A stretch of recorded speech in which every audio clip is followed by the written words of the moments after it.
We'll call the meeting to order at 7:02, and we'll start with roll call. Mary Ann Banks, Here. Natalie Drozda. Here. Andrew Grove. Here. Pat King. Tom Langston, Here. Amanda Rost, Here. Tom Sufchuk, Here. Mike Wallen, Here. and Pat West.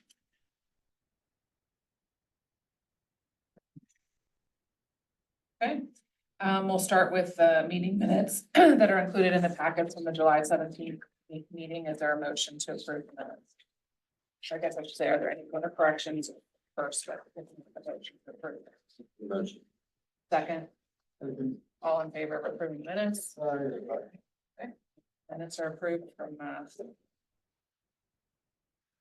last month. And the next up is citizens' comments. If anybody here, I think, what is it, David, you get 3 minutes or 4 minutes? 5 minutes, and state your name and address for the record. You could start with people in the Start room. with anybody in the room. Are any of you guys here to make citizens' comments?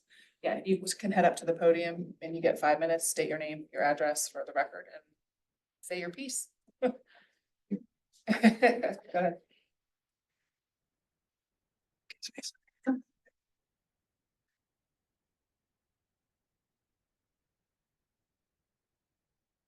My name is Jared Colbert, and I'm a resident of 23 North Meadowcroft. And I want to speak, my understanding is that there's a proposal to turn off the lights on the pickleball courts at 9 o'clock.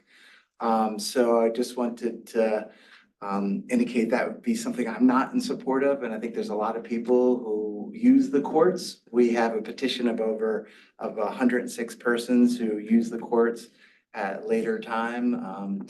And so the courts are widely used. A lot of the younger people are telling me, gosh, this is like my outlet. I really look forward to it, and it'd be really difficult for me. So really, that's what I just want to say, that I feel like this is something that I think a lot of people would be affected. They're widely used. In fact, one of my neighbors were saying they really appreciate the pickleball courts because they said it's actually decreased the problem with people hanging out at the basketball courts because there's so many like adults hanging out at the pickleball courts.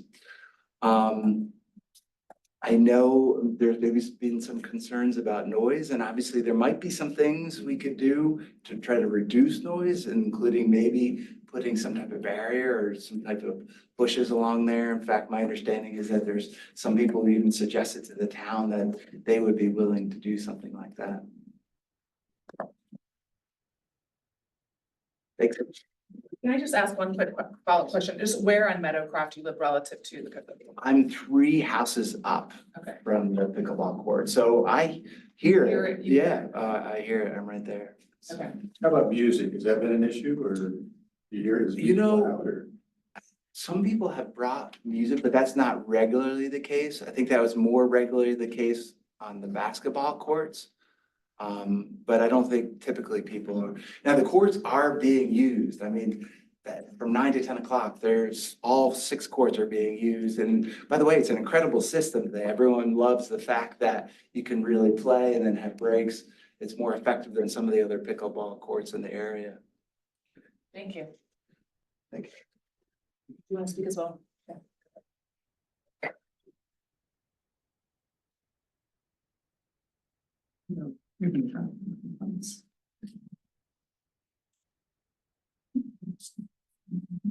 Just want to make sure I don't go over the 5 minutes. Is there some way that you, So the timer doesn't work. I'm gonna time you on my watch. okay, And you can start with your name and address. okay, Thank you. I'm Laura Crothers. I live at 23 North Meadowcroft Drive, or Avenue, pardon me. And so I have 2 topics that I would like to just briefly comment on. So the first is one that has been adopted by the municipal pool. So just for background, I'm a parent who has 3 swimmers who participate competitively in the Mount Lebanon Aqua Club. And so they use the pool as part of the outdoor swim practice in the summer. And then, of course, we use the pool at the high school year round. Over the years and including this year, my children both receive lessons and give lessons in the pool. Now, this year, the rule, I think that was previously in effect, but maybe had not been observed, was now being enforced, which is not to have any lessons in the lap lanes. And the reason that I wanted to comment on that is, so both my children receiving lessons from swim instructors, and by the way, some are non-remunerative, so some were not actually, their money was not exchanging hands, they were like an older child coaching one of my younger ones. But also, my children giving swim lessons, my older child. The lanes that they were using were not occupied by either aqua walkers or people using the lap lanes for laps, which I understand that maybe that was the original purpose. Coming from a swimming background myself and coming from another state, I've been involved with numerous pools throughout my lifetime. And in every pool that I have ever been associated with, lessons were given in the lanes. So I just wanted to comment on that as something that perhaps the commission could reconsider. As I understand right now, that is not permitted at all. And the email that I received was that even the privilege of having lessons in the pool could be revoked, which I think is a dangerous precedent to set because, again, having been involved with the Mount Lebanon Aqua Club that gives lessons, I can say that there are not enough instructors and spots for children to learn how to swim.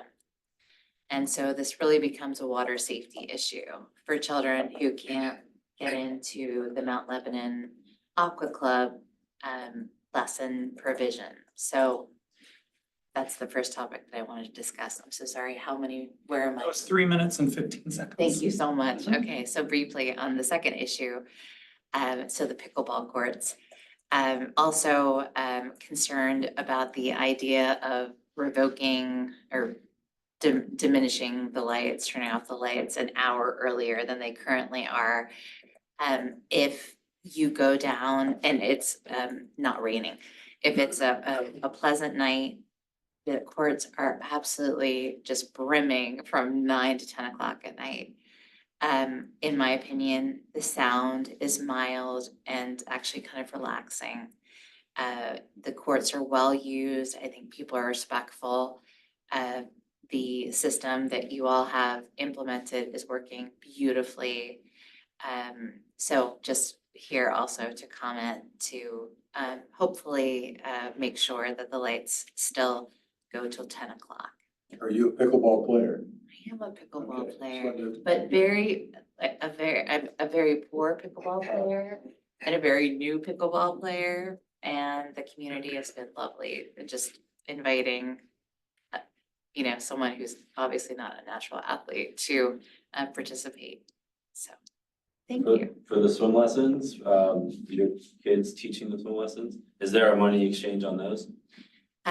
Sometimes yes, and sometimes no. Sometimes it is for like a younger swimmer who needs a little extra help or some pointers. And then sometimes they are for yes, like for fee. So both situations. Thank you very much. We, just so you two know, we continue on with the meeting now, and we may bring up some of those topics later on in the meeting. So you're welcome to stay, but you're also welcome to go, whatever you feel comfortable with. We just wanted to make sure. Can we see an agenda? Sure. Okay. So there is one attendee, Oh, yeah, here. so if you would like to make a public comment, if you would just use the raise hand feature and we can recognize you. There we go. Go ahead, Vicky. So you have 5 minutes and we need you to state your name and address for the record, please.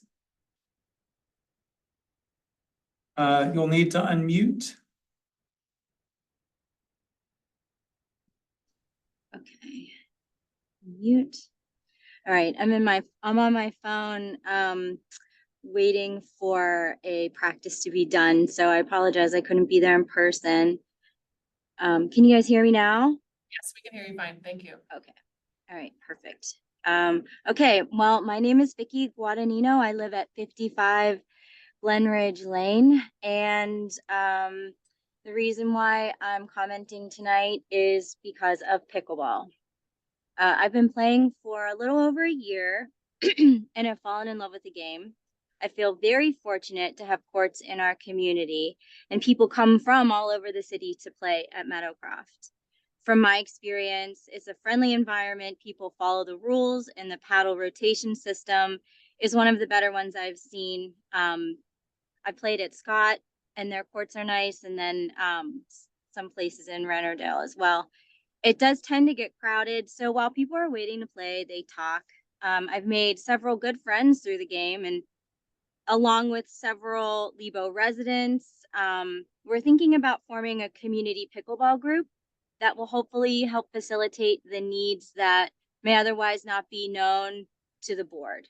I listened to the meeting last month, and Amanda, you brought up, why isn't there some sort of group that, you know, can kind of help us and work as a two-way street? And that got me thinking, well, why isn't there a group? The reasoning behind it is that if the board is going to make decisions about pickleball courts, they should be as informed as possible. To piggyback off of the last community member, there was some discussion last month about the court time, the lights being shut off at 9 instead of the posted 10 o'clock time. There are players that come after work to play and have benefited from leaving the lights on until 10.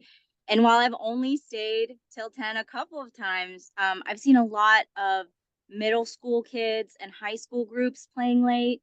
And it was really nice to see that because they're Lebo kids and they're kind and they're learning how to play the game. So I encourage the board to speak with the community group, the people at Meadowcroft, and you should come out. Hoping that with the growing popularity of pickleball and the discussion around eventually turning the tennis courts into pickleball, the community group could act as a liaison in the future. Thank you. Thanks, Vicky. I don't see anyone else online or in person, so we will move on to the chairperson report, which is me. I don't have a report. And we'll go to the commission liaison report. Do you have anything to report? No, nope. And then David, you're up with the staff liaison. Phil was not able to attend. He's on vacation this week, but he did give you a written report. I'm not going to read that, but you have it in your packets. And I'll just briefly comment on a few things. I updated the commission twice on the swim center since our last Parks and Rec Board meeting. There have been no new closures due to cloudy water since July 13th. And that was a very brief one that day. The water quality, clarity has been excellent. We're working on a plan to replace the filtration system prior to next season. That will of course require commission approval, but we're taking steps to present them with an option to do that. But another topic, we put in an extended pool schedule on our website this week. I think most people know lifeguards are in short supply.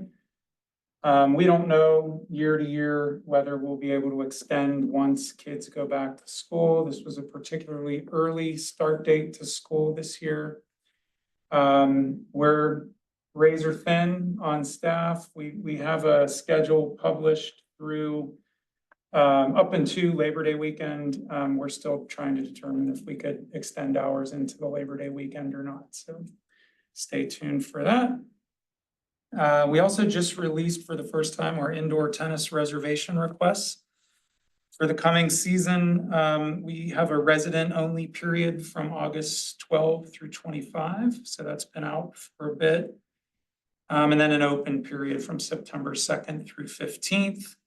And then the bubbles are scheduled to go up on September 21. There'll be about a 2-week period there during transition where we get the bubbles ready. They don't just go up and you play. You still have to install lights and put net posts back up and nets and those sorts of things. So getting ready for our first foray into the indoor tennis season. Our Engo ice resurfacer arrived last Friday. We are scheduling the installation of our charging station and then a training with the manufacturer before we put that into service. But we're very eager to use this new ice resurfacer. It'll be the first time we haven't had a Zamboni brand, maybe since the opening of the rec center, so like close to 50 years. Lastly, the tennis court replacement project on courts 5 and 6 is nearing completion. We're hoping next week we'll punch list and get that court open at least for a short time prior to starting the bubble season. That's all I have to report. I have a question about the swimming stuff. Is that for new business?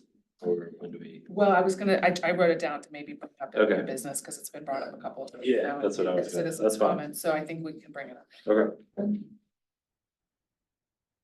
I assume the weather cooling off has helped with the pool and the. It has helped, and I put out some messaging that discuss some of the measures we put in place to try to overcome this cloudy water, and I think those have helped tremendously.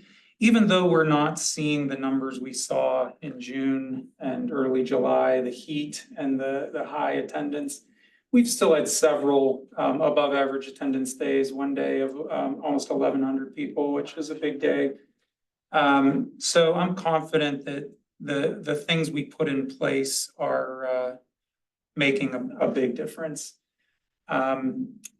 I wouldn't, like if we had another string of, 1,000+ people for 5 or 6 or 7 days in a row, I think the water wouldn't look as crystal clear and sparkling as it does right now. But I don't think we would have to close. I mean, I think we've done enough and made enough changes that, that's not gonna happen.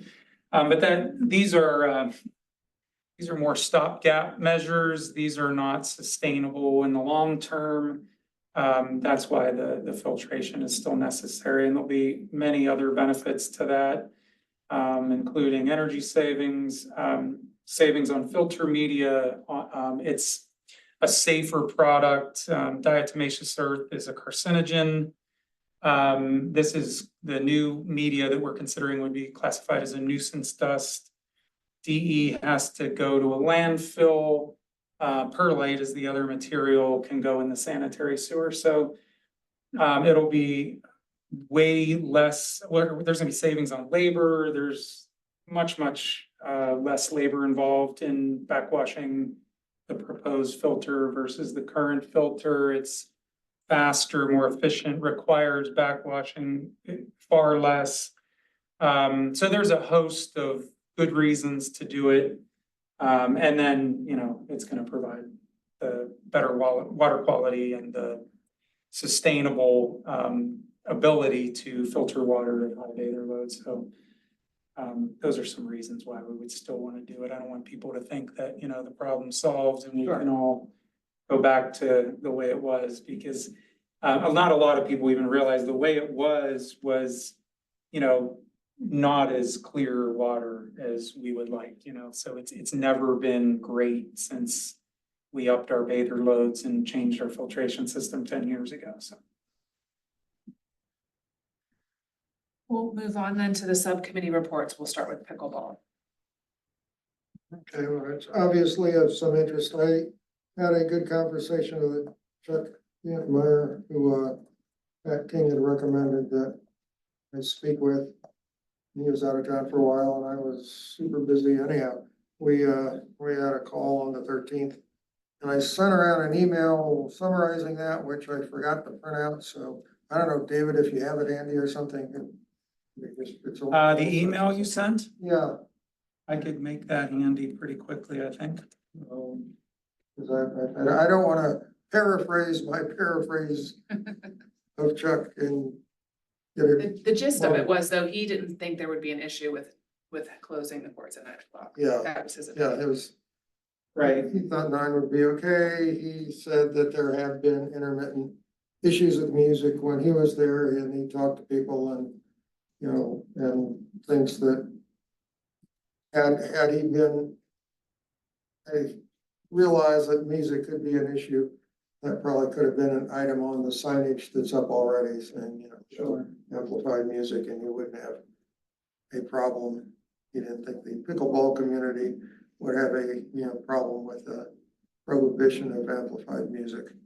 Obviously, there's a diversity of opinion as to the 9 o'clock, issue. He's out of town today, or he said he'd be certainly happy to attend or come, you know, so maybe next month we could, you know, come to a resolution today. He could come and amplify his thoughts.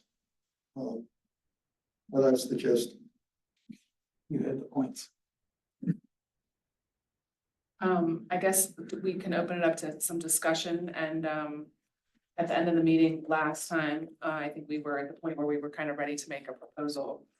But, wanted to hear, one more opinion there, and then we heard a few more tonight, so, Had more complaints come in on your end, David? because you've been tracking. Just, The email that well, you sent.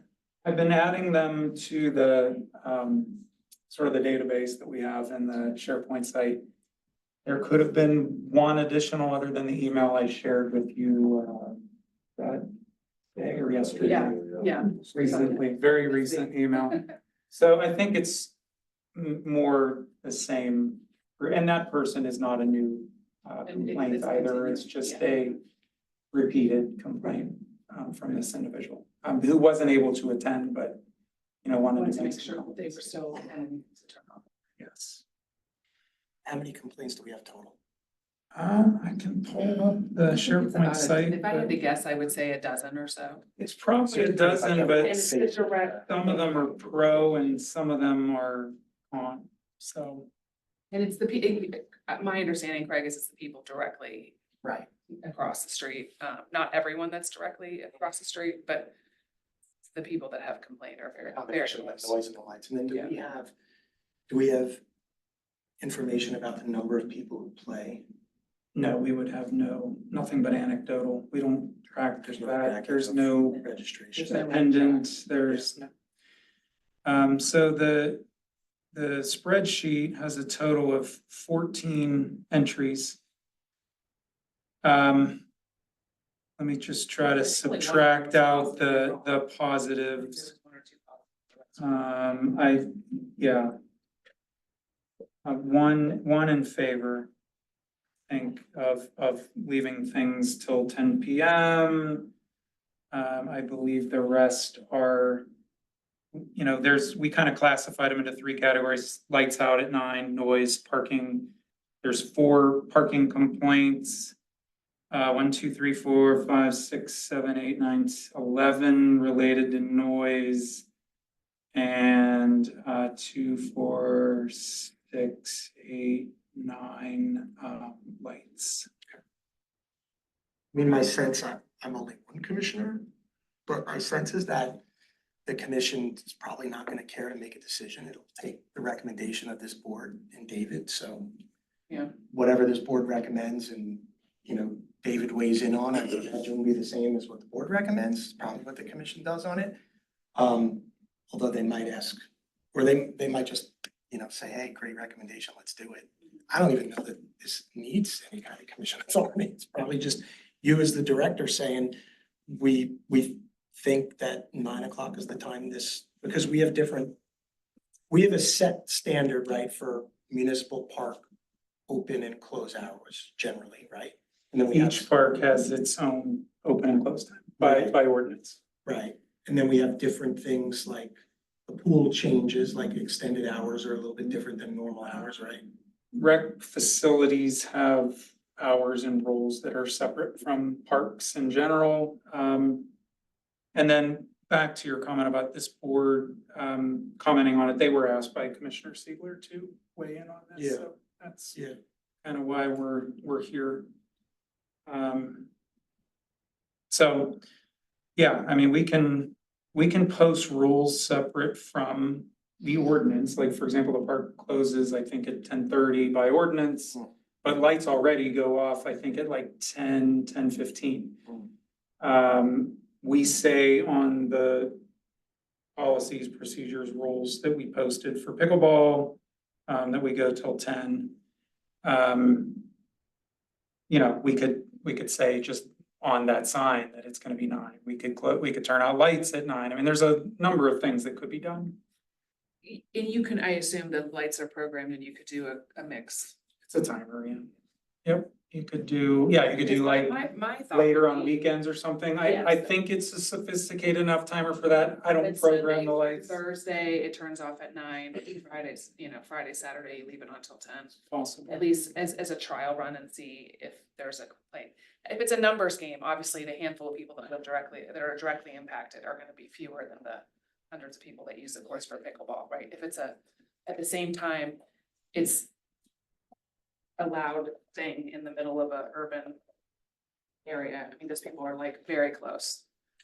I mean. So it's, you can't ignore their concerns either. Sure, sure. So, I mean, they live next to a public park. So there's an expectation that there will be people at the public park, so that's part of it. The parking issues are mitigated by, we have a parking ordinance, so if someone's parking there illegally, call cops. The noise is definitely something that would understandably increase with more play. If it got to the point where it was unbearable, we don't have a noise ordinance, and I don't ever see us adopting it with the legal issues around it.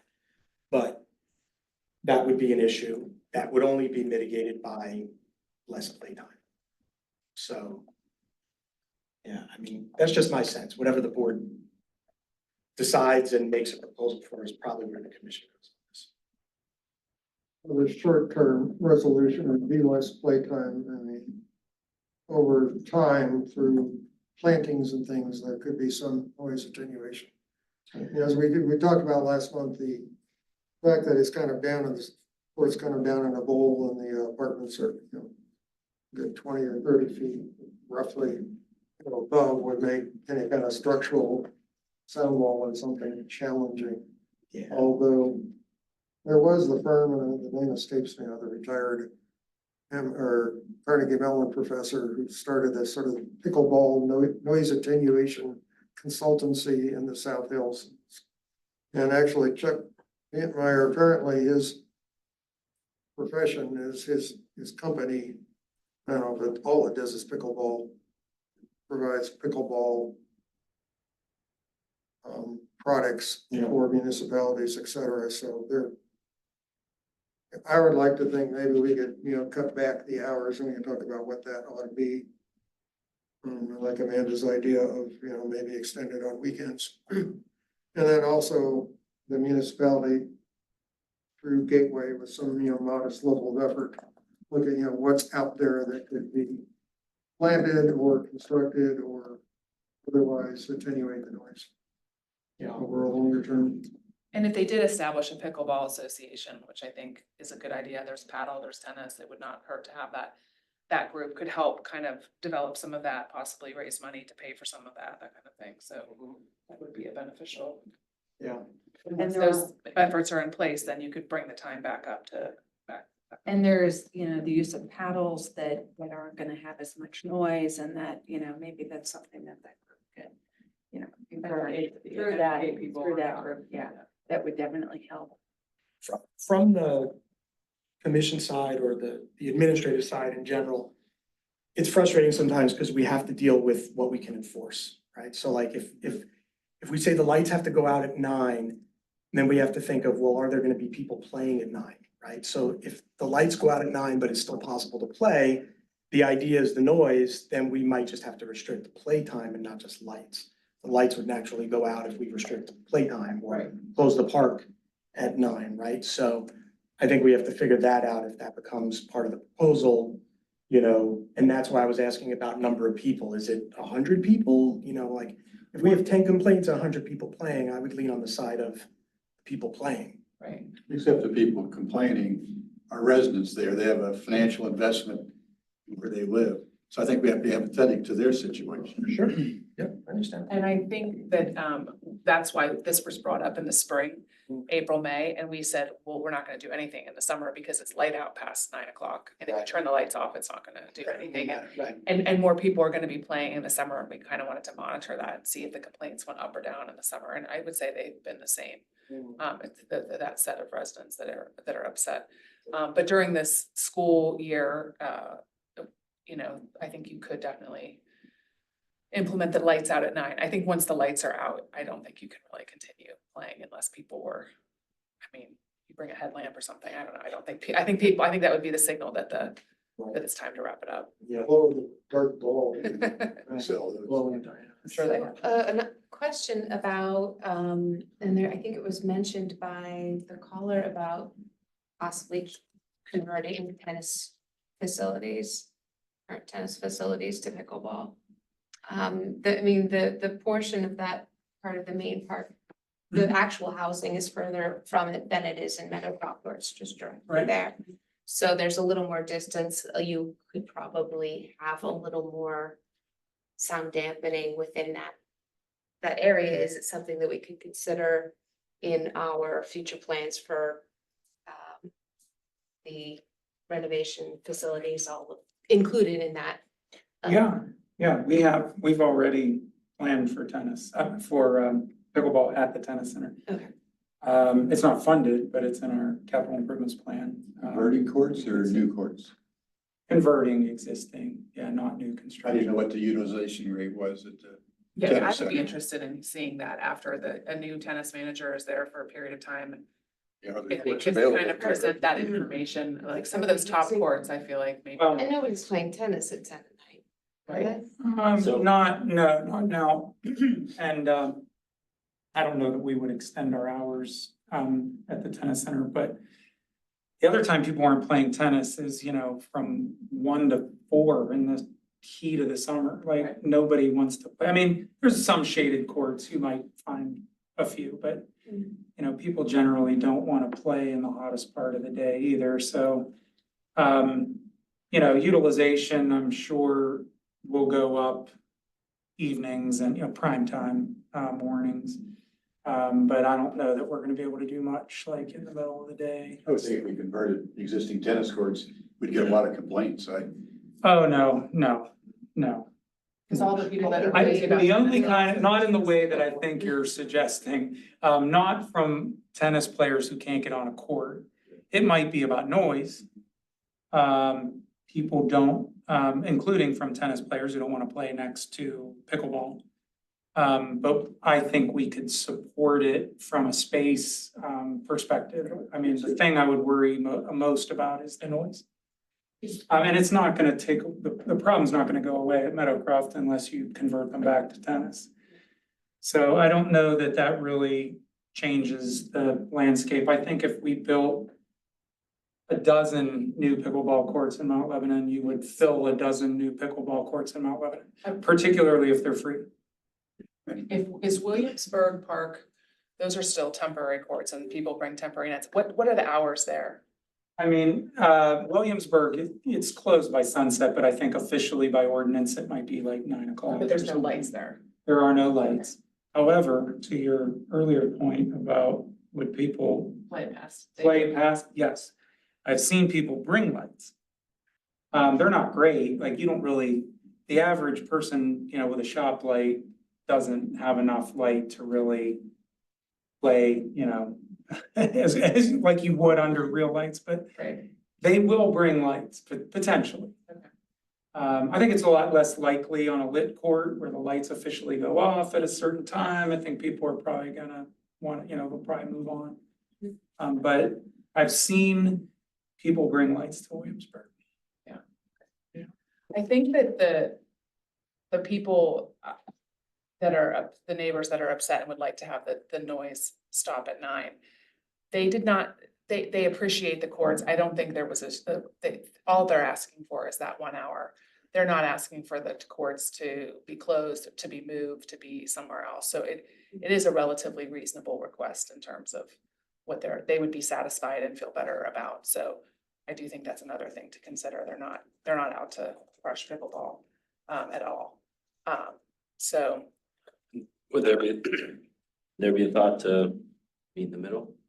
that's. Like, Go to my thought. 9:30, say, put in a no speaker policy, no music policy. And then upon further investigation, drop it to 9 or, you know. Yeah, I would do 9:30 like every that. night, or I would do. Shows the residents that we're making an effort and maybe institute some rules to the pickleballers to say, hey, you know, we're limiting the speakers, we're limiting the play. Yeah, it's 30 minutes, but you know, people clearing out might make a difference. So like I would be against the no speaker policy, and I think most commissioners would be, because then we have to monitor that, you know, someone brought a speaker, didn't bring a speaker. I think we don't have a noise ordinance. It comes up every year, and every year we talk about it, and every year it gets shot down because there are so many legal hurdles to it. I think we have kind of a common sense policy. If someone's blaring music too loud, police are called, they come and they ask them to turn it down. If they don't, they get cited. I think that's, you know, like with this kind of thing, if there is a change, I think we just need to communicate it well. There's no way to get a hold of everybody. No matter what change we do, someone's gonna say, I didn't have the info, or, you know, whatever it is. But if we're posting with signs, which we do have, you know, we could say no music, no loud music, you know, I that, think no it's a- amplified music. It's I a think recommendation, not necessarily like part of a. Yeah, Well, Yeah. and Craig, we already have 10 or 20 rules on a sign there already. No one's calling the police if someone's playing for longer than an hour Mhm. during open time. I mean, I think that no music is just a common sense rule right. at a busy court like that. And Right. it just gives, I think it gives the people who are there a little bit more comfort that they can say, hey, would you turn that off? It says right there. Don't do Yeah, it. I mean, I think it's yeah. gonna be enforced by the people that are there, the same way that, you know, when you put your paddles in the rack and you get the next game, no Yeah. one's gonna try to jump ahead of you because the Right. masses would say, no way, man, look at the rules right there, Yeah. you can't do that. Yeah. So, I mean, I get what you're saying, but I think it just gives people a little more comfort, and I think it will help the neighbors and the people who just don't wanna listen to loud music while they're playing. It's not part of the game, you don't. Right, no one wants to hear your music. I mean, you know what I mean? Like, we all have different tastes in music, and it could vary from one night to the next. But I mean, my point is, it's a public park, right? And we wouldn't tell somebody not to bring a speaker to another public park. So like if someone was having a birthday party at Main Park and they rented Sure. you know, a thing, we wouldn't tell them not to bring a speaker. And again, this is one of the frustrating things, but this is how we look You at have rules this. about that at the pool? Yep, actually, we do. What do the pool rules say? You cannot have a boombox or music other than with earbuds or earphones. Okay. It's You're not similar to allowed to that. play music. And so People like at a playground, I mean, I guess it's just never been necessary. Right. But for pickleball, like we would never allow people to play music at the tennis center. Baseball game. Baseball games, that's different. I won't even get into that. But, it wouldn't be done by anybody but those running the game. Let's put it that way. Maybe we mirror that language that we have in use at the pool. Oh, yeah, that's exactly what I would do. Yep. You could play whatever music you want in your own earbuds. Right. There's no one's gonna stop you from Right. doing that. But like, I think subjecting everybody else to that is not really appropriate. I think we're all pretty much, I'm not gonna, I think the music, I think mirroring that language, I think everybody could probably get behind. I think the decision comes to 1, do nothing, 2, 9:30 every night, or 3, 9 o'clock Sunday through Thursday. And Like 10 the other nights. On Randy, your idea of the 9 o'clock and then on Fridays and Saturdays, leave it at 10. if the timers can If accommodate the that. tires can come. Right, I have to ask Public Works if it can be a daily schedule or if it's just a simple on-off timer, like the lights in Main Park at the basketball courts, for example. It's one dial, it doesn't do a different, it's like a mechanical, not a digital Right. timer. It's not programmable. You set those little stops on the mechanical clock and it's the same time every day. So that very well may not be possible, but I don't know. I'd have to ask Public Works.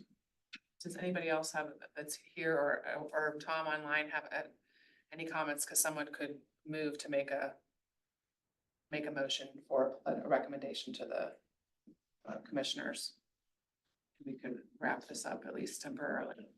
I'll make a motion that we change the end time to 9:30 every day of the week. Any discussion on that? Anybody have any? I think it's important to have it consistent. I think it's better to have it every day. Just to have it as a rule. People are used to it and, you know. I We think don't have that's to a worry about nice the compromise. equipment capability either then, so. Okay, so so the motion is to recommend to the commissioners that they change the time to 9:30. We need like a motion, a second, and then a vote. Right, I'm just Okay. clarifying what the All right, motion sorry. is, I just wanna make sure everybody's on the same page before we do so the motion is to change the time to 9:30 every night. And then also to mirror this pool language regarding music and speakers. 9:30 is, I'm sorry, to Yeah. clarify, lights off, park closed? Or I just think lights it's off? just lights off. Just lights Park off. We closed, can't not control changing the The park closure public hours. from playing past that time. Correct, so just lights off and we'll see what happens. So that's the motion. Is there a second to that motion? I'll second that. Okay, all in favor? Aye. Any opposed? Okay, so Tom was an aye also. So the motion passes. So that is the recommendation we would make to the commissioners regarding this. Do you send that to? I will send that to Keith. I believe Craig shares it back with the commission, but I'm sure Keith would too. Okay. And just a point of clarification, in addition to the lights going off and we're gonna update the sign to, talk about the music.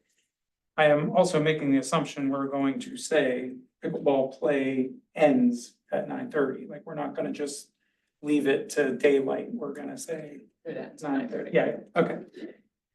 Assuming there were, some part of the summer, maybe there'd be enough light to see at 9:30 or 9:35. We wouldn't want play to continue under this proposal. Okay, thank you.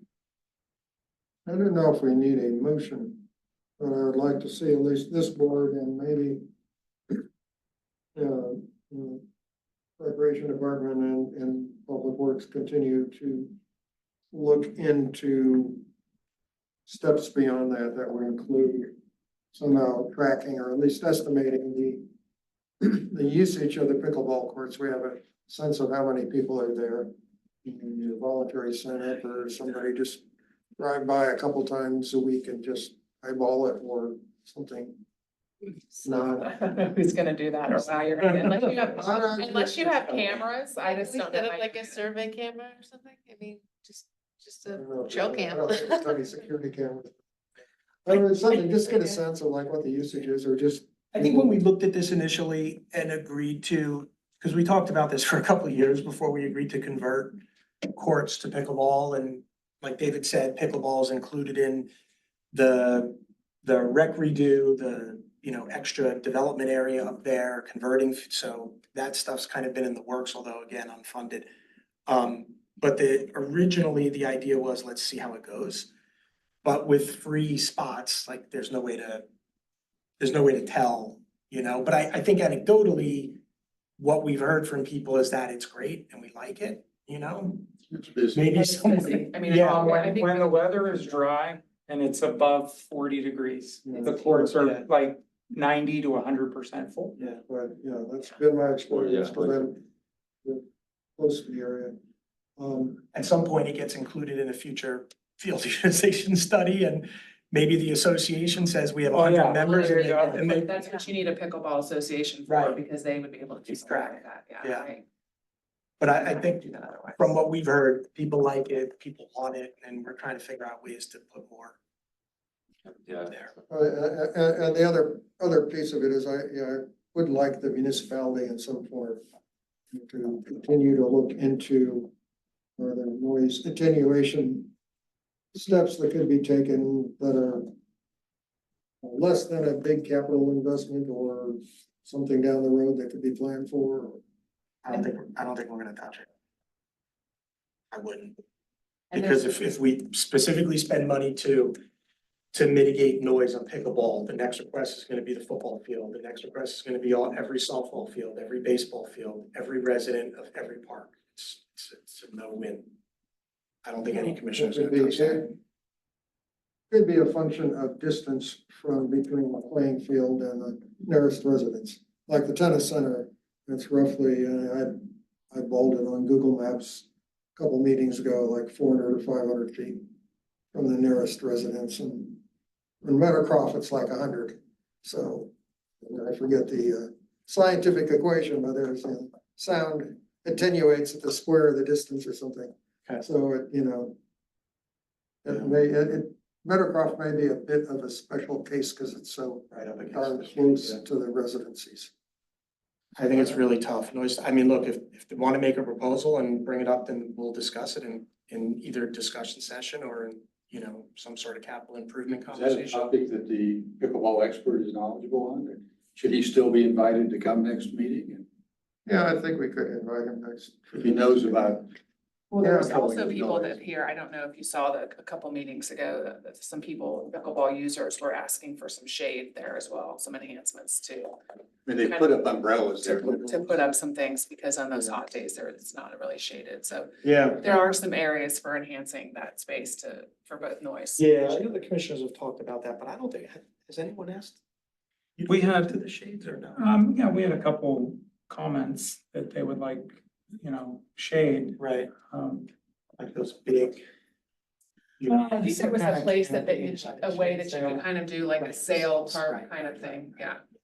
I mean, I think that's something that could be looked at as part of the next phase, of that space, but I don't think we wanna, piecemeal start putting up, tarps or sails Right. without engineering and making sure that whatever structure they're attached to can support the wind loads and who knows? Yeah, like it's not something we wanna just do, willy-nilly. It's something that we would want to be engineered and done correctly if we were gonna do it, and it should be done in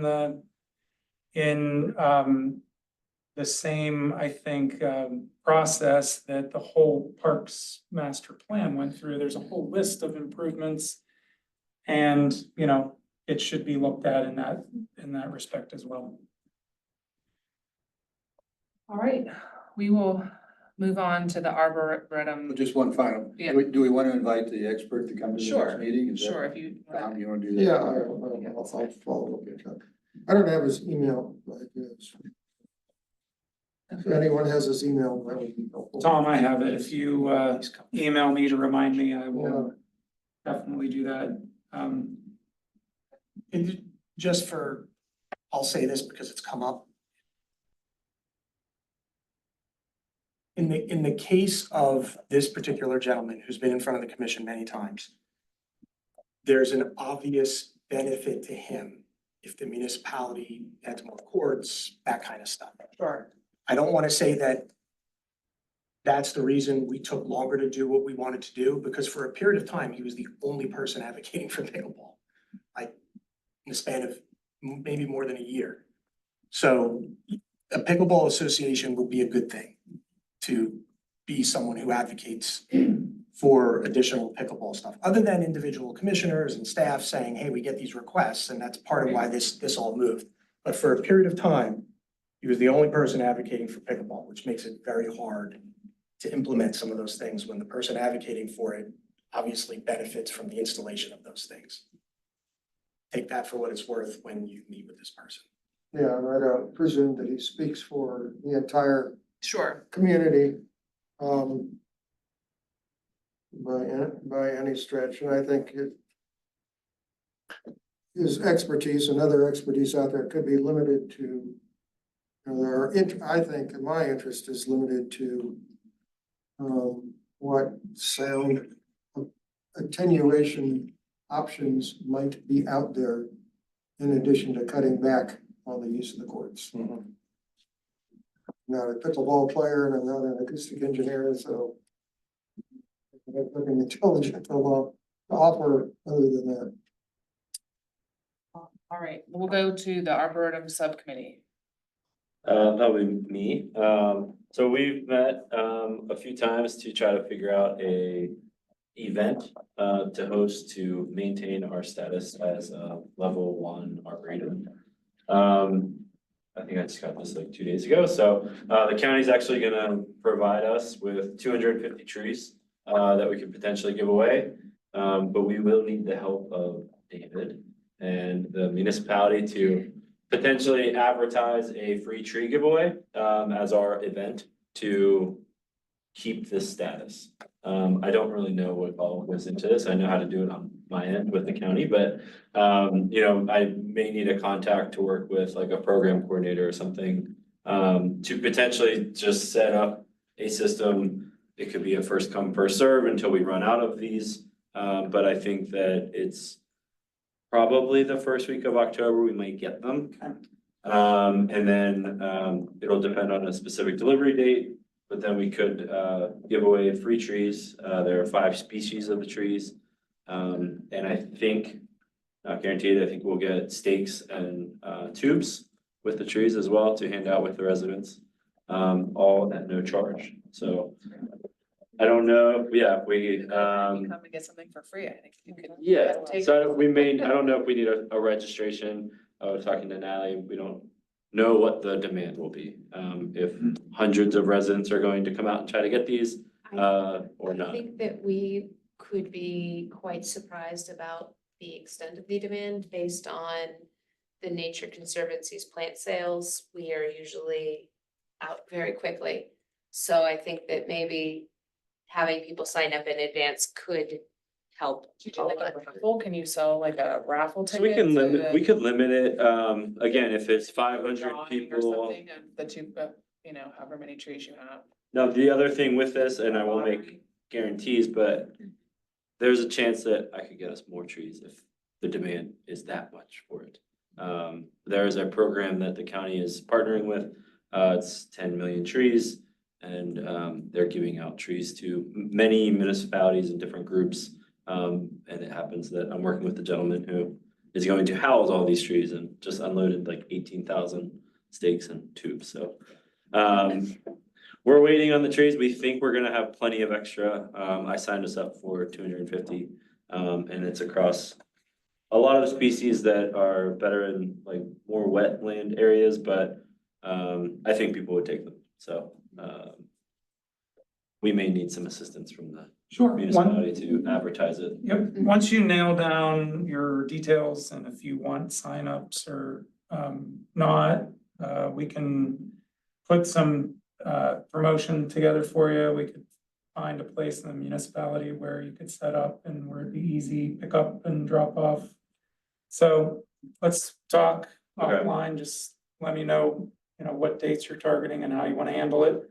We typically put out our newsletter on Fridays, so Okay. you know, you might want 1 or 2 Fridays between your event, and the time you have it. And I think we need a confirmation from Phil, like, we imagine that qualifies as a. Oh, that it would be an acceptable, yeah, Phil's on vacation, but sure, I would definitely want to run that. by Yeah, as Phil. long as that is acceptable as an Yeah. event, then I think we would move to propose that. Maybe there could be some educational component. We talked about maybe a handout on how to How plant the to, tree, to go along with it. Proper planting, so you're not putting it too close to buildings, too close to Yeah. the streets, too close to Power overhead lines, wires, yeah. things like Right. that, you know, you don't wanna be cutting all these trees down in 20 years. And then I would imagine that, if, again, demand is high, it may be difficult for 2 people to hit out 250 trees, so any help would be appreciated. You know, forecasting that in, I'm thinking mid to late October. Would the Nature Conservancy help with that too? I think you would get volunteers from that perhaps as well. I mean, we could put out a request for volunteers, but I know that at least with the board members of the Nature Conservancy is that they've already planned their schedules for this year and we've already had our volunteer planning opportunities. So anything else would be in addition to. And we've already asked a lot Yeah, of people. I imagine the high school has a lot of students looking for community service hours, so that's another place to go. Yeah, and like I said, maybe it could be a 30-minute thing. Like, I don't know how quickly we can give away all the trees. 10 hours a year, so you've got Okay. kids that need hours for sure. Brenna, is that something that we can? Actually, the Oh, Conservancy yeah, is, the activities office at the high school. Oh, Yeah, you can definitely do that. Yeah. the Conservancy is in line to get 100 trees from the 10 million trees folks too. Same program, So yeah. those kind of like, were unexpected gift, Yeah. 100 trees to plant. So, you know, we were scrambling and, Kind of you know, spread we're the, looking for volunteers and we don't know when they're coming in October either. The- Probably the same truckload, but. It's the same truckload. I think the target's like October 3rd, but we'll get further confirmation in a couple weeks. But Braden, and our park rangers are the ones heading the project. So we got an insider. Yeah, we'll be needing volunteers, where those will be planted in Bird Park and Twin Hills. Oh, you're not giving yours away, you're No, putting we're yours in the planting. ground. Yeah, the Nature Conservancy is a separate, I just Yeah. tagged on Separate it. activity, but Got 'em. overlapping timeframe and probably overlapping volunteers to an extent. Well, they could request volunteers in their materials maybe for you or something. Yeah. Go plant some other trees. Yeah. Now that you practice with your free ones. Mhm. Yeah, that'd be great. I think that'd be a great promotion for Yeah.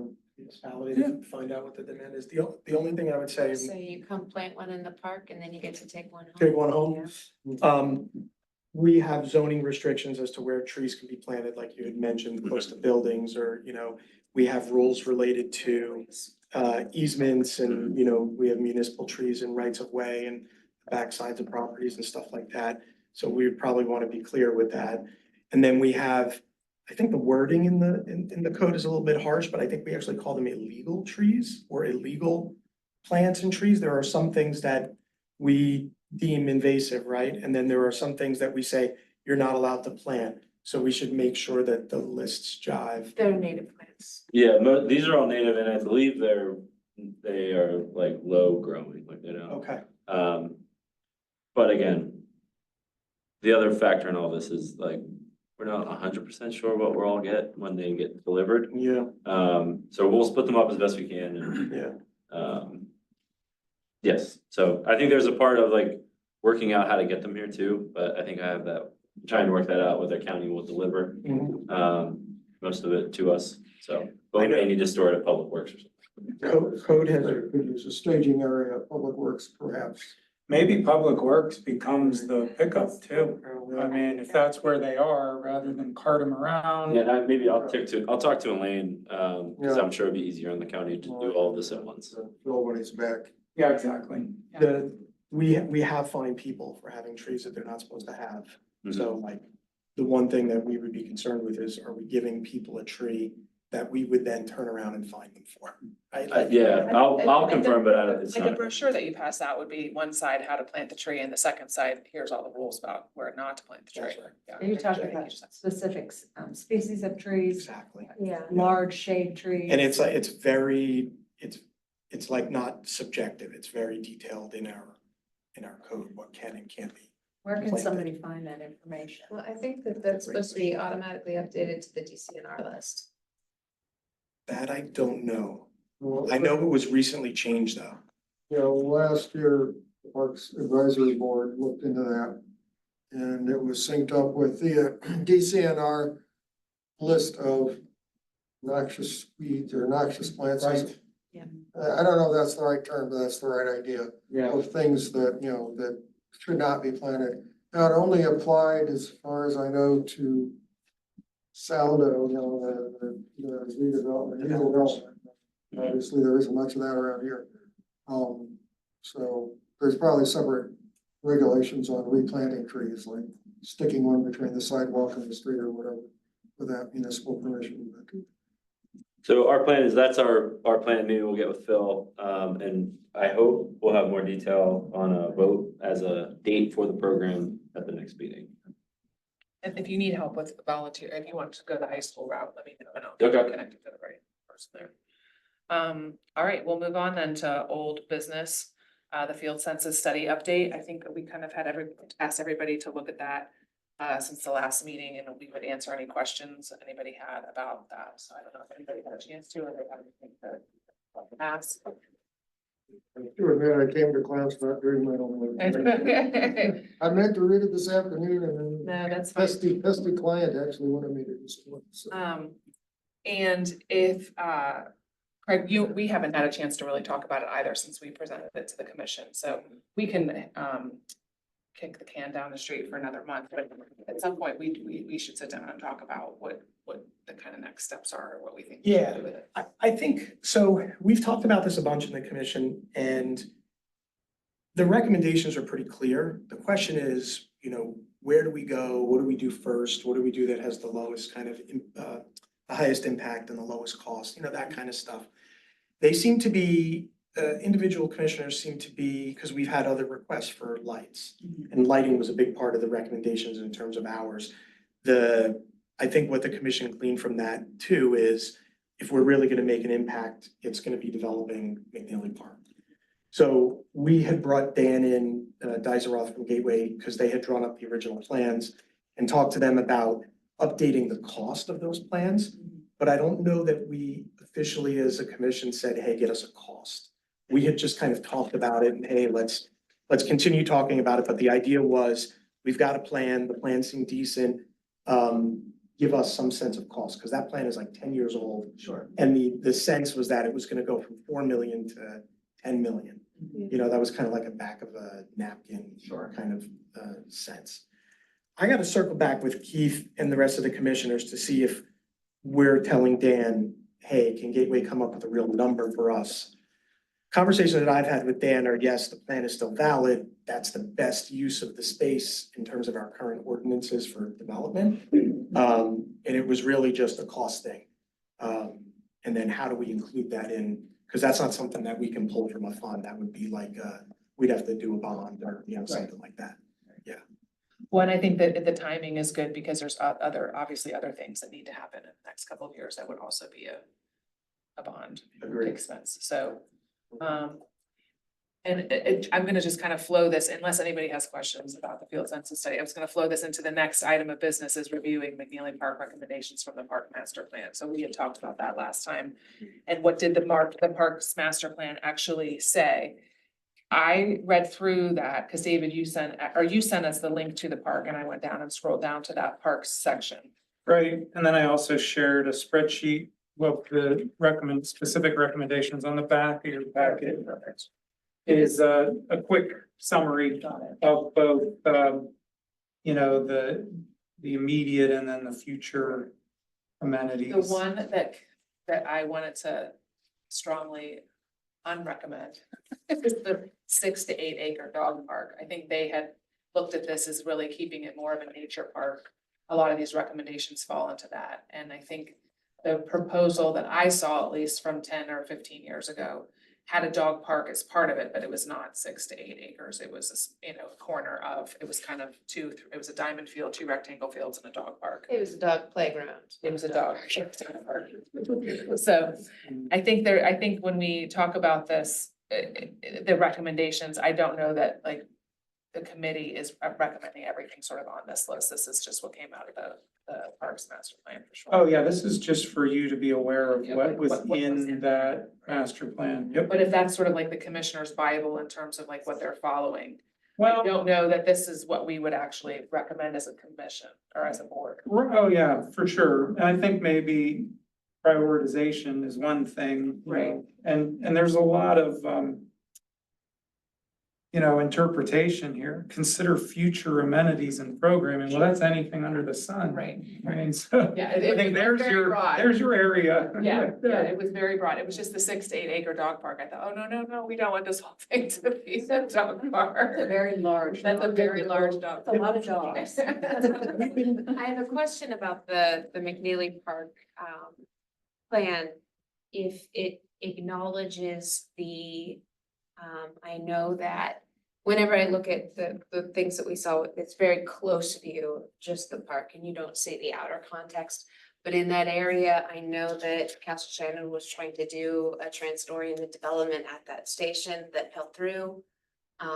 There's a larger context to that park that I want to see that it actually integrates better into the community, and it's not, we're not limiting our plans to just the limbs of the park. And we're actually integrating it into more access for the community, because if it's only accessible via car, I don't think that that is best solution unless we can find a way to show it integrated with the rest of the community. Yeah, I mean, And that might be different than what we saw 10 years ago as a plan. yeah, I mean, the plan was driveway up, parking, fields, concession stands, stuff like that, walking trails around. It's a tough area with the stream, so we'd be limited to what we can do there. The access road is not Mount Lebanon, right? So coming up Pierce is not Mount Lebanon, so we're So limited we would have to what we work can in do there. Conjunction with It's- Castle Shannon. It's a interesting area. It's like McNeely Field butts up against Brookline. It's Castle Shannon, not Castle Shannon, and that's Baldwin. Baldwin Yeah, that's Baldwin and Dormont. So we've got Every both. side is a different township. It is, Okay. yeah, and and we have, so that's tough, and that's primarily been why nothing much has happened there related to road, stream. Could, because it is, I mean, there's so many places around Mount Lebanon, around South Hills, around Allegheny County in general that are municipal dead zones because of the boundaries between different areas, different townships. Is that something that we should go to a county level and say, how do you address those situations? Because you have instances where roads go through 5 different municipalities in a course of 3 miles.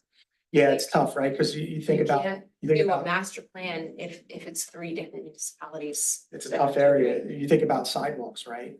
Or bike lane, if we did a bike lane, we could only approve what we would do for Mount Lebanon. So it would be a bike lane to nowhere, right? It would pick up at the park and it would end before you got to Pierce.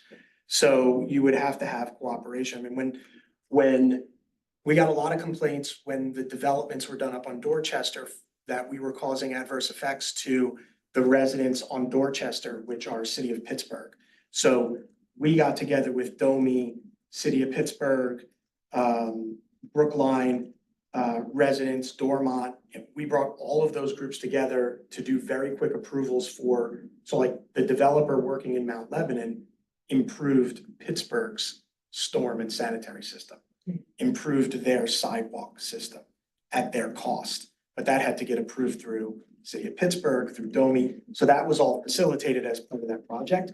So we are certainly capable of working together. It'd be a lot of work. I'm not saying it shouldn't be done. It should be. Yeah. Out of curiosity, I looked at the Dormont, the Baldwin, and the City of Pittsburgh websites trying to track down if they had any parks master plans.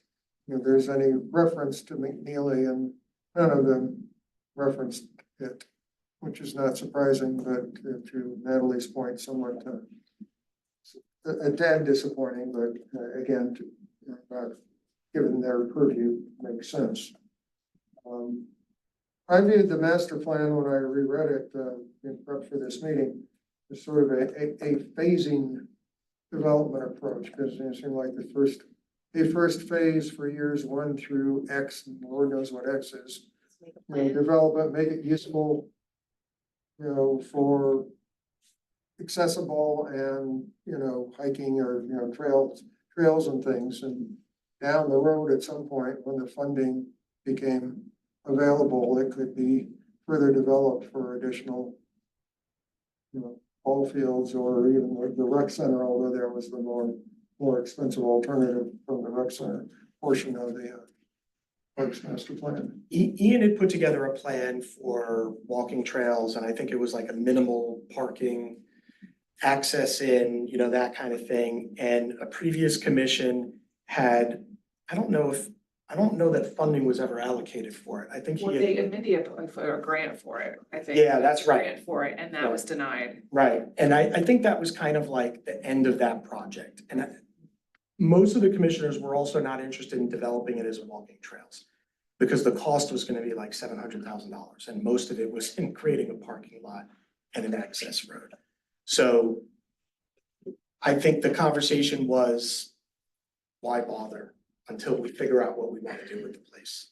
And I think the conversation we had when we spoke to the commission as a whole, that the consensus was also that there's money at the state level for something like this, but they're looking for, when you put together a project of this magnitude, they want phase 1, 2, 3, 4, 5 done at once, and then you get then you could get the money in a larger chunk, or you do a bond, or the funding of it.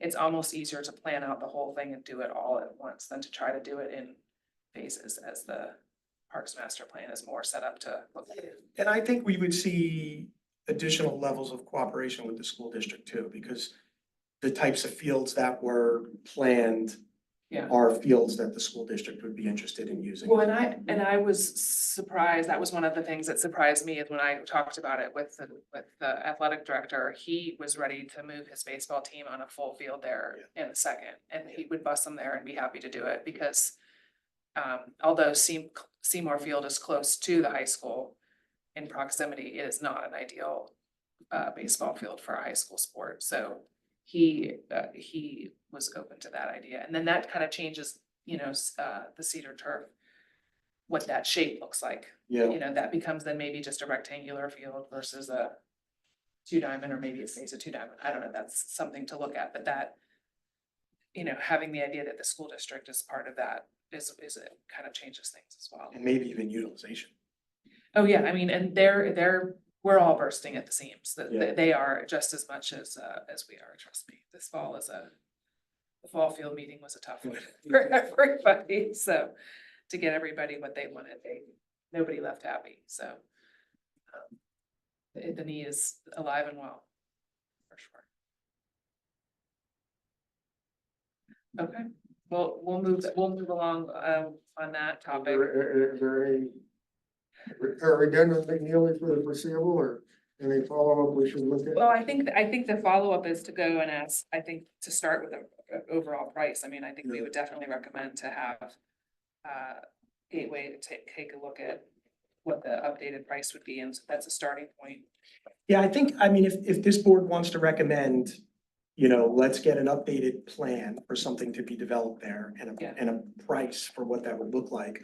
That would give the commission something to move forward with a potential budget consideration.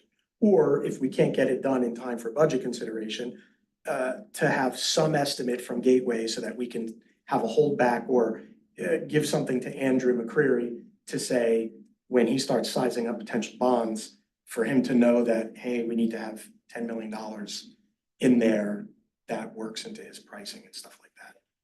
Does anybody want to make that motion? Yeah, I will make a motion that the Parks and Recreation Advisory Board suggests to the manager and the commissioners that Gateway Engineers update their previous McNeely Park utilization plan. Update it in terms of scope or facilities as they see necessary, and also update the costs to current cost estimates. That's the motion. I second. All in favor? Simple as, maybe, sorry, Tom. Really as simple as them dusting it off and getting out the, engineering news record construction cost estimate and saying it's And in terms of 47% or whatever it is higher than it was 10 years ago. in terms of what, kind of goes into the park, I think, I think one of the things that we talked about was we don't want to have another 2-year plan to figure out what goes into the park. We have a group of people that put together the field census study and can very easily come up with what fields would be, useful, bathrooms, walking trails. I think everyone's interested in sort of an active passive combo. Yes. Some sort of, whether it's a dog playground or a dog park, whatever kind of fits in the corner, and sizes of fields and what it needs to look like and all of that stuff. We've got the people, the knowledgeable people that could very easily come up with that without having to survey, do a consultants, whatever. We've got the knowledge in-house here. I can't remember his name, but a couple of years ago, we had the head of Allegheny County Parks come in to talk about Mr. dog parks. What's his name? Mr. Beckley, Andy Beckley, I can't remember. he's been there 21 years. If it's, yeah, it's probably him then. But he talked about putting a dog park in less than an acre. Yeah. So, you know, but then he also made recommendations about what else should be included, things like bathrooms and Right. having two things because, you know, dogs ruin the grass and you have to let it turn over and Right. that kind of stuff. It was a very detailed meeting. It was Keith, Ian, myself, I don't know if you. I don't think I was there. There were a few of us talking about recommendations for dog parks, because I'd taken pictures of some of the dog parks in the city and they're small, you know? We made the We can mistake do it. at Settlers putting in one. And it immediately is mud. and Yeah. Hard rock now. Yeah. So anything that we put in moving forward, has always been an area that you can rest it and open up Right. the other side. Right, Because you're never gonna catch up. I imagine the use in Mount Lebanon would be off the charts for Yeah. a dog park, so. That would have to be a consideration. yeah. Your comment, I think, is well taken about integrating into the community. We have to figure out what that means, because we've had a lot of comments about the schools, right? Because if we have 100 new units there, you know, the average is, you know, 2 kids per however many units. What does that mean? Because that's a very far distance for them to get to. The nearest elementary school is Howe. And then if there's 300 more kids, can the schools fit that? Is there room? You know, there's no requirement for the municipality to tell the school anything about development, although they do track, you know? So the question is about communication around that and how do we integrate them into the community? Because they are kind of on the outskirts. They drive through Dormont and Baldwin to get to Mount Lebanon, even though they're in Mount Lebanon. So I think that would be part of the conversation, although I don't know what that means yet. Okay, and the last order of new business, I think, is to bring up the pool. So we've had a couple of different people mention the pool. I think limiting that to sort of the lane instruction seems to be the biggest issue with the pool. So we can have a little discussion based on the comments that were given, but also decide whether I think we want a committee to, you know, research something further, or if we know what we want to say. I mean, the issue is that they enforce the rules that have always been there this year, and that's caused some issues. But my specific question is the people that are teaching lessons. Like, I assume they're not providing you any sort of insurance to do that. They're not like certified to teach these lessons, so they're coming into the pool, wanting to teach lessons, getting paid for it, but they may not be offering the township any sort of coverage, insurance, liability wise, or saying like, I'm trained to do this. There's no insurance, there's no permission, there's really no municipal involvement whatsoever. We're simply enforcing a rule that we require lap swimming in lap lanes. So it's surprising to me that people who are operating a private business want to dictate to us where they can offer this business. I don't understand it. I think it comes from if they've been able to do it for the last couple of years and no one was enforcing it to now that. Well, and that's a statement that isn't verifiable anymore, you know? In my mind, it was always enforced. I didn't notice it as a problem until this year. So I am not sure that that's accurate. Now, according to some, there were more lap lanes put in for the purpose of lessons. Again, that would only be approved by me. So it was not presented to me as, hey, we want to have 2 lanes for private lessons. I would never have authorized that. And based on some of the reports that have many things proven to be completely false, I'm reluctant to believe this either, but in any case, there were 7 lanes. There have always been 7 lanes. There were, assertions that there were 8 lanes. That is not true. There were 7. In my estimation this year, 7 looked excessive to me. So we went down to 6, but we were not changing the rule that lap lanes are for lap swimming. The only other activity that's permitted in there is water walking. That sort of follows that same kind of etiquette as lap swimming.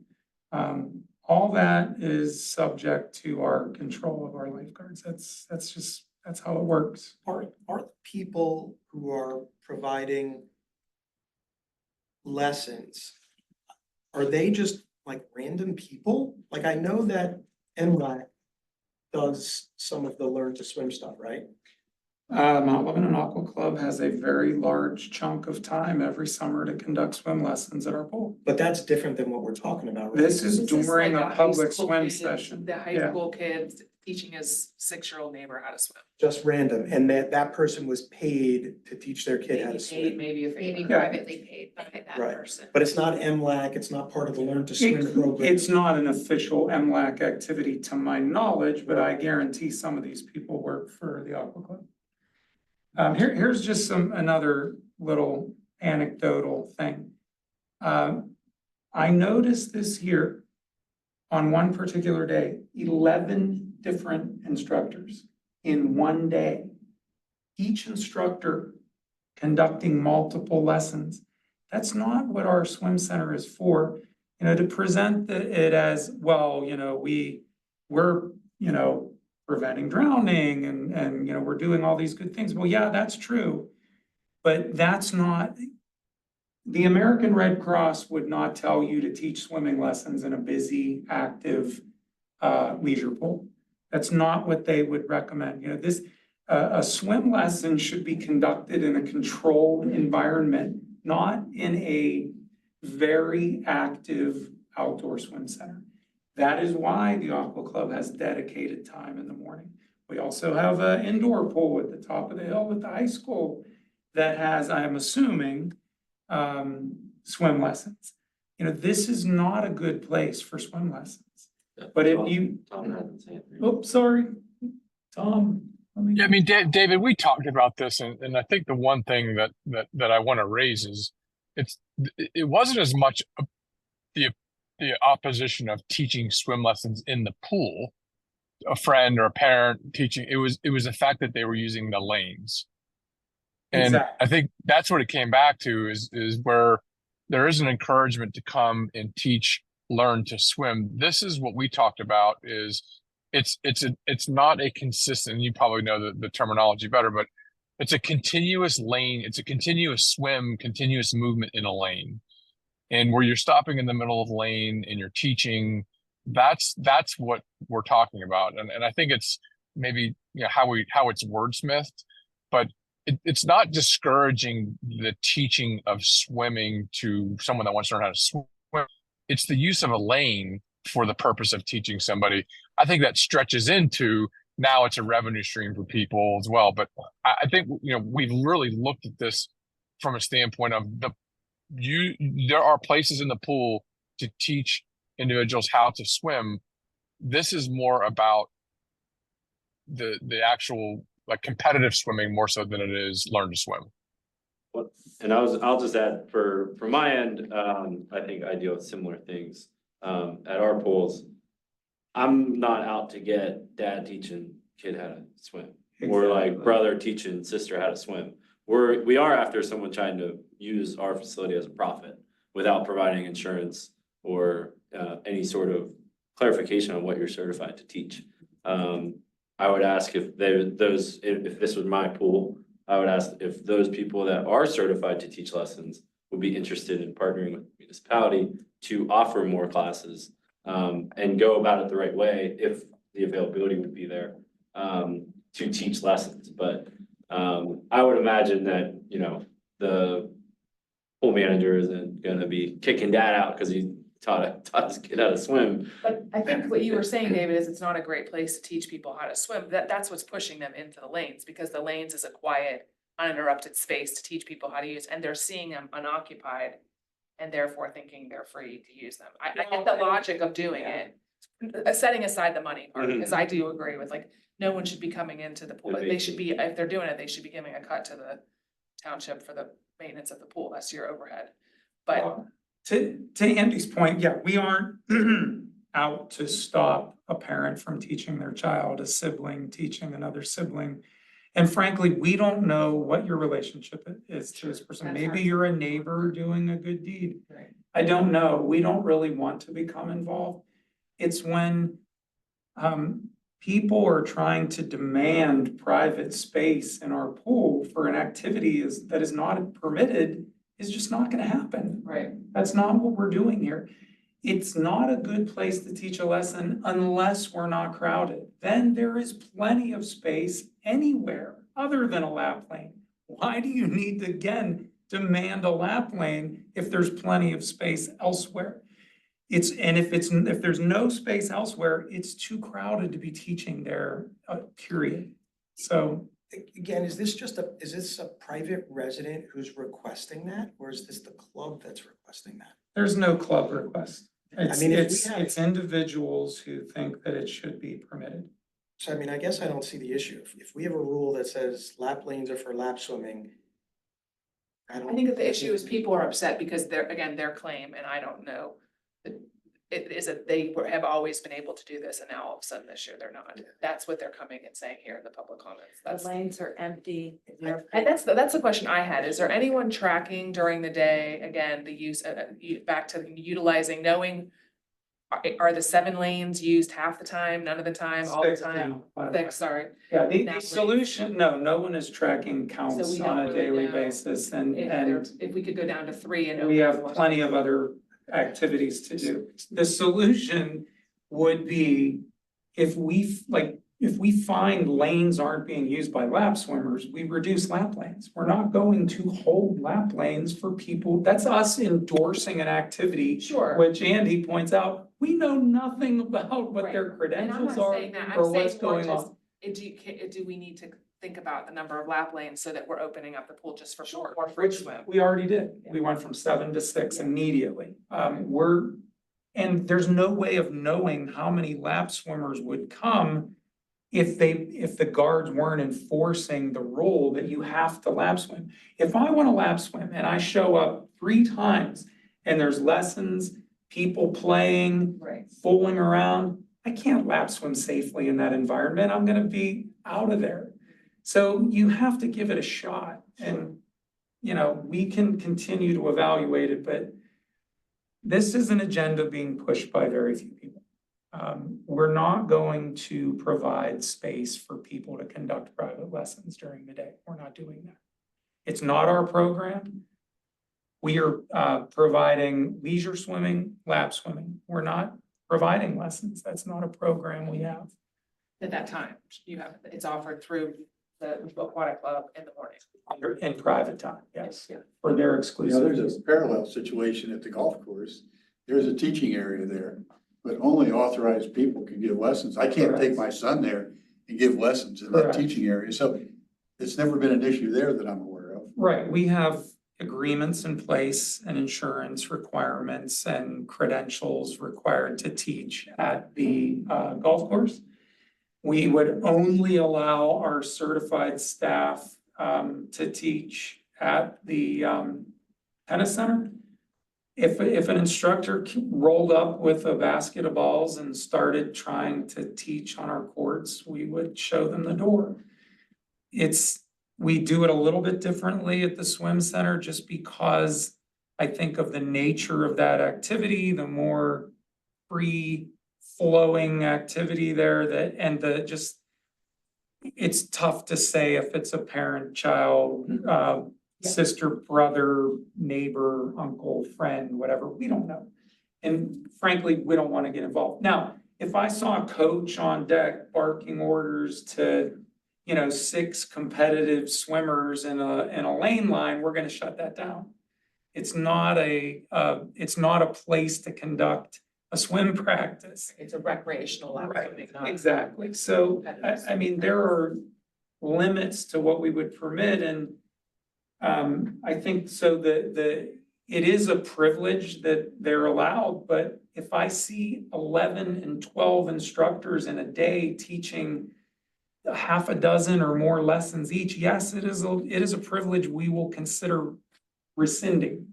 We're not here to provide public or private swimming lesson opportunities. That's not what we're doing. Yeah, David, is there an opportunity for us to maybe establish some consistency when you look at the figure skating and the ice hockey and the tennis courts and the golf and the pool to create some structure around, I'm not sure what the ice skating policy is, whether you have to be an approved and an audited skating coach, how that works. But is there an opportunity maybe to provide some consistency across all of the recreation facilities on what's acceptable for use? And, for example, the golf course may be excluded to certain people that are approved, and this is how you get approved. And from a pool standpoint, if you were a Red Cross approved instructor, these are the ways you can do it. I think some of the feedback I received was, I think we talked about, was there's a feeling that it was not enforced for a long time, but there's still a lot of questions. And what we faced was people going to a board and saying, well, look at the rules, and the rules say this and the rules don't say that. I'm just curious, from an overall standpoint, is there an opportunity for us to be consistent for all the facilities? Every facility is a little bit different. So I think we're looking for a solution to a problem that doesn't exist. We have rules for our facility. We are not prohibiting them from teaching. We're simply asking them to follow the same rules that every single other patron at the facility is required to follow. I don't think this is something that we need to come up with any other solution for. We found out it wasn't being enforced this year, and it's been addressed. And I don't think it requires any further attention beyond that. I do think it's interesting, the parallel though with, down to the details, it's not the same, but I think if you conceptually, it's the same idea that there's no other facility, a recreational facility in Mount Lebanon that allows people to come in and teach private lessons without some sort of restriction. So the pool is no exception to that. I think that's an interesting way Also to very kind of hard. come back to people that are saying these things, to say, look, we don't do this. And it's not just the pool. We don't do this anywhere. Right, and in most municipalities, I would think that you would have to rent that space in order to give, I know places do that with basketball, they give private lessons, but they're renting the gym. There's a rental agreement there, or there is a revenue share, there, it's. Insurance, there is all kinds Yeah, of. there are ways that it's regulated, only because it is just a busy, active place where, there could be one-on-one teaching within families or something like that. That is the only reason we don't get involved in it. I mean, we could very easily, if you want to be consistent, say it's not going to happen in here without approval of the recreation department. And so that's an alternative, but I don't think we want to do that either. I just think people need to follow the established rules for the facility. That's the solution. Right. No, I think that's fair. I think it's just when you're dealing with people that are feeling like they've been served some great injustice with it, I think kind of using I think that's an interesting way of saying it doesn't happen anywhere. It's not just here. These are the rules. We're following the rules. People that are teaching lessons have the hoops to jump through everywhere else. So. And I think with stuff like this, even we've had people who've complained that this is not the way things are done, but we've had them in rules. We say these are the rules, and it doesn't matter the way it's been done in the past, it's the way it's done. Right. Sorry if it upsets you. Yeah. That's what it is. It is what it is. All right, we'll move on then. I don't think anything is gonna come from that. So the next meeting is Wednesday, September 18th at 7 p.m. You can attend virtually or in person. Any other new business or anything just before we adjourn? Just a quick question. I didn't have time to follow up on it, so it may not be relevant at all, but a week or two ago, I stumbled across a potential grant from, I think, US Forest Service through DCNR that could be in theory applicable to implementing some of the Waco's recommendations down the road. I'm just wondering whether anybody at the municipality had a chance to look at that and decide whether it was worth messing with or not. I'm agnostic on that because I haven't had time to get into it either. I don't know. That wouldn't fall under my department, so I'm not aware. I sent it to you, David, and Bill perhaps. I mean, yeah, I'm sure that would be a function of public works, forestry related things, so. We'll follow up with Bill Wednesday. All right, with that, we'll go ahead and adjourn the meeting at 8:38. I need a motion to adjourn, do I? I don't think you do, right? I'm trying